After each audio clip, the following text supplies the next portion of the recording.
Hello, c'est HR, votre chroniqueur. Alors tout d'abord, j'espère tout simplement que vous allez bien. Et que du coup, vous en avez profité pour regarder Daredevil. Et justement, aujourd'hui, je vais vous parler, comme prévu, de l'épisode 5 et 6 de la série Daredevil Born Again, disponible sur Disney+. Alors si vous n'avez pas vu mes précédentes vidéos concernant les 4 premiers épisodes, je vous invite cordialement à les découvrir sur ma chaîne YouTube HR Movie Fan. Let's go!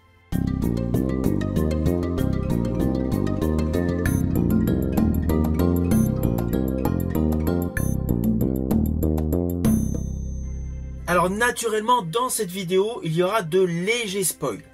Mais cela sera plus dans la deuxième partie de la vidéo. Dans un premier temps, je vais vous dire mon ressenti par rapport à chacun de ces deux épisodes. Alors concernant l'épisode 5, qui a pour titre « Dommages et intérêts », c'est un épisode de transition. Toutes les séries comportent des épisodes de transition, et bien là, cet épisode 5 est un épisode de transition. Par rapport à l'histoire globale de cette série Daredevil Born Again, on n'évolue absolument pas. Nous avons Mr. Murdock qui va tout simplement dans une banque pour demander un prêt. Et il se passe un hold-up. Voilà, tout l'épisode est centré là-dessus.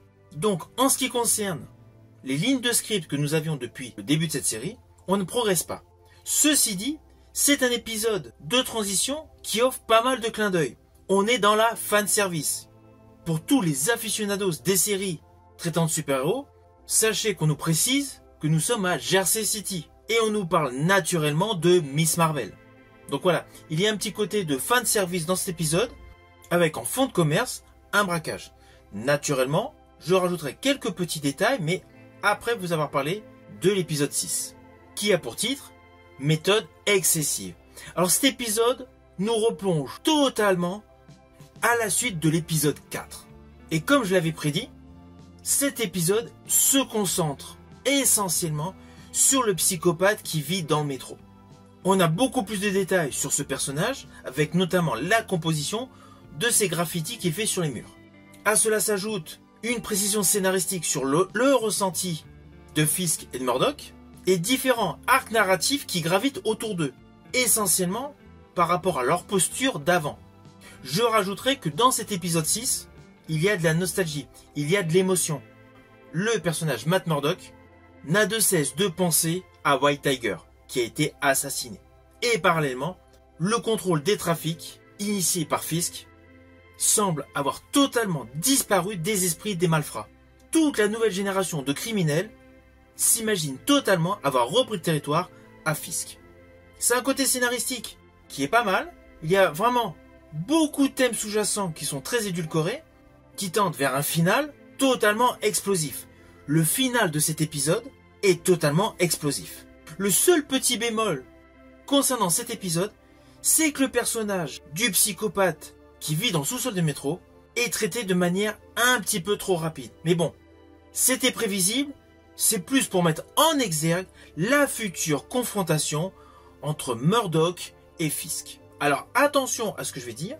Maintenant, il y a quelques légers spoils, mais je vais rester très basique, de manière que vous puissiez pleinement profiter quand même de ces deux épisodes.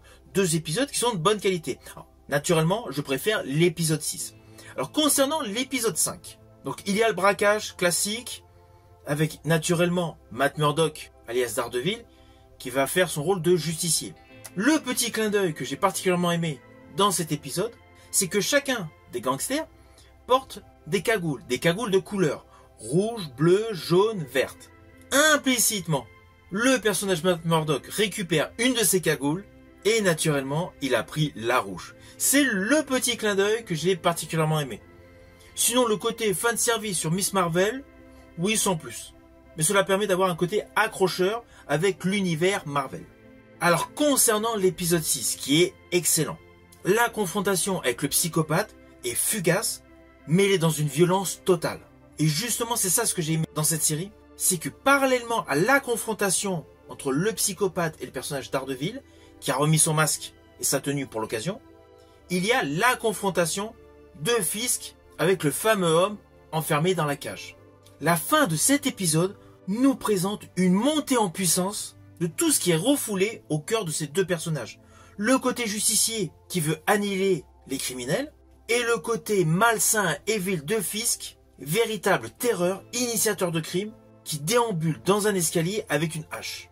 Le final de cet épisode, par le biais de ces deux combats, de postures différentes certes, mais il y a deux combats qui sont mis en parallèle, ils se déroulent en même temps dans l'histoire, pour vous présenter une montée en puissance d'un retour aux sources. Ces deux personnages sont totalement dans l'ambiance des anciennes séries Daredevil. Et c'est un côté que j'attends. Et je pense que nous sommes légion à attendre cette fameuse confrontation entre Fisk et Murdock. Ceci dit, je ne pense pas que ce sera dans l'épisode 7 ou 8. Comme il y a 9 épisodes, je pense que l'ultime confrontation sera naturellement dans l'épisode 9.